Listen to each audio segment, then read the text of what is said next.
In this video, I will show you how to create a checkbox in your calculation app. We want this calculation app to compute the pricing for a car rental service. We have already added a result field to display the rental price. Now let us add a checkbox that allows the user to add an insurance product.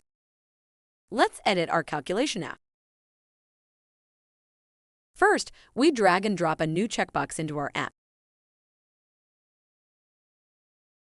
Now, let's edit. I will name this checkbox Accident Insurance. Now let us link this to our Excel file.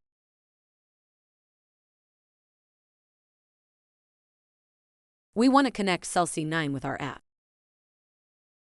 Our Excel is set up so that when we change this cell to true, an additional fee for insurance is added to the price. Now we are ready to run our calculation app. And there we have our checkbox. Note that checkboxes will only work when there are exactly two possible answers. In our case, you either add the insurance or you do not. The output sent to your Excel file by the checkbox will always be true or false, so make sure to use these in your Excel formulas. If you need further help, feel free to reach out to us. We are happy to support you.